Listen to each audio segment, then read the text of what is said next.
Welcome to the Deep Dive. Today, we're tackling something maybe a bit tedious, but really important when you interact with the healthcare system. Hospital paperwork. It feels like just forms, but it's actually connected to a whole system behind the scenes focused on quality and your safety. Yeah, it really is. It's often that first, and let's be honest, sometimes frustrating step. But knowing why they need every little detail filled out, well, that connects to how hospitals operate and the standards they're trying to meet. Global ones, national ones. Exactly. So that's our mission for this deep dive.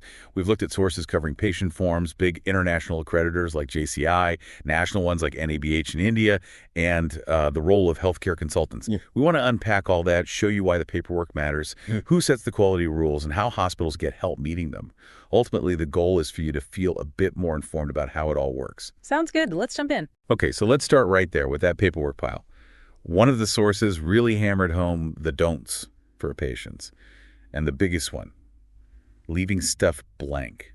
Why is that such a critical mistake? Well, it seems so basic, right? But leaving any required field empty can cause real problems, like immediate delays, confusion. It can genuinely impact the quality of care you get because they just don't have the full picture.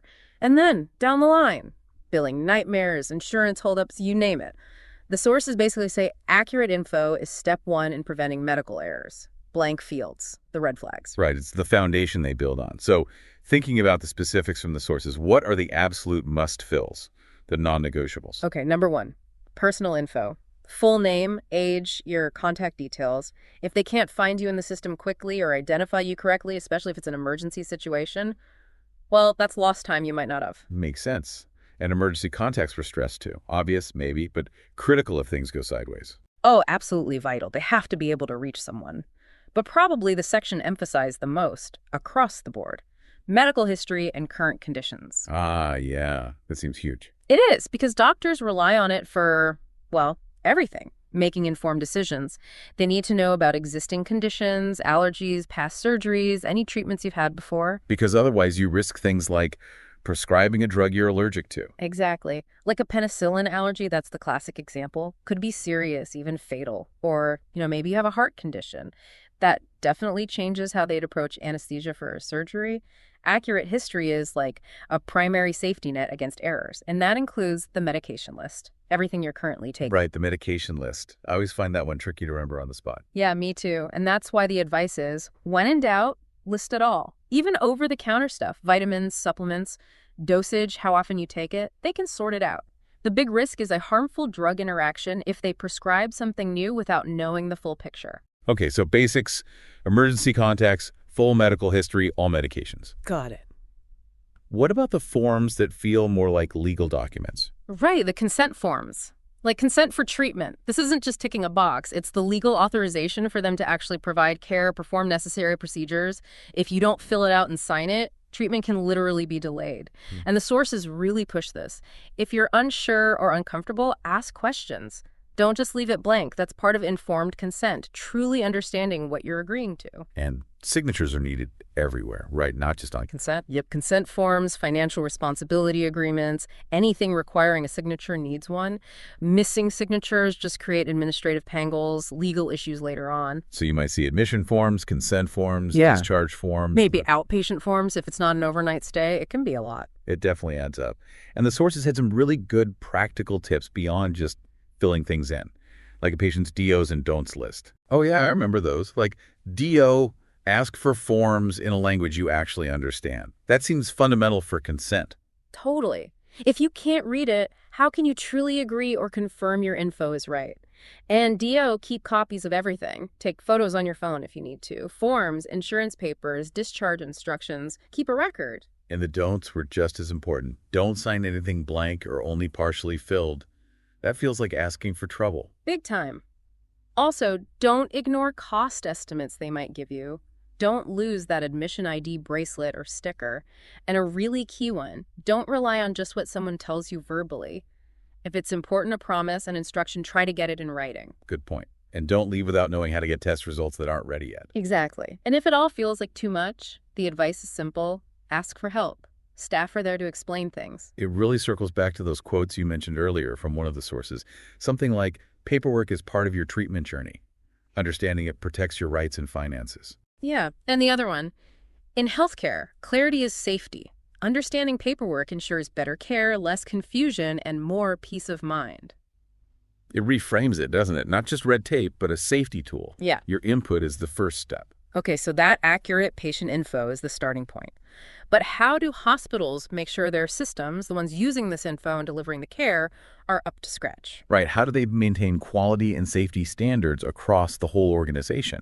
That's where the next layer comes in, healthcare accreditation bodies. Ah, the standard setters. Exactly. They define what good looks like, what safe looks like. And our sources highlighted two main players. There's Joint Commission International JCI, which is global, and then specifically for India, the National Accreditation Board for Hospitals and Healthcare Providers, or NABH. Okay, let's start with JCA. Global leader. Sounds big.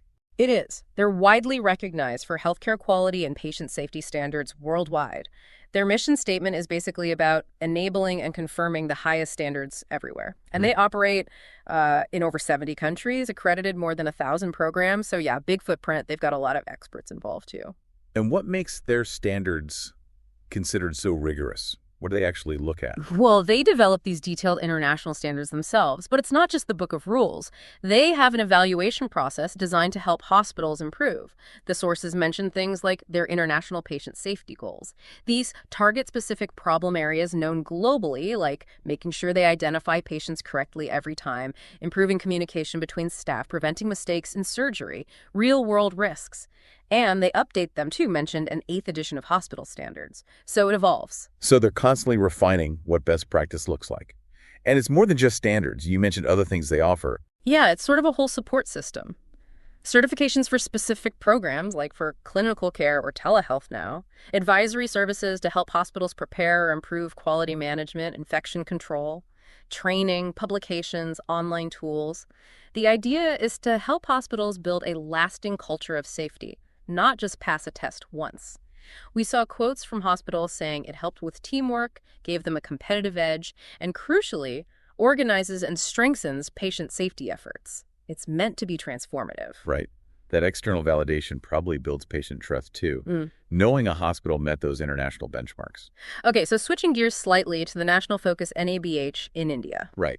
Similar idea, but tailored for India. It's a part of the Quality Council of India. Its whole purpose is setting up and running accreditation programs specifically for healthcare organizations in India. So adapting the quality goals to the Indian context. Pretty much. While JCI offers that global benchmark, NABH aims to create, as they put it, an ecosystem for quality within India. It's designed for Indian consumers and the local health industry needs, setting those national standards. And like JCI, they provide the standards themselves, info on why accreditation helps, and you can look up which hospitals are accredited. Okay, so both JCI and NABH are setting these really high bars for quality and safety, which sounds great, but honestly, it also sounds incredibly difficult for a hospital to actually achieve and maintain. Oh, absolutely. Hospitals are massively complex operations. You've got so many departments, processes, people.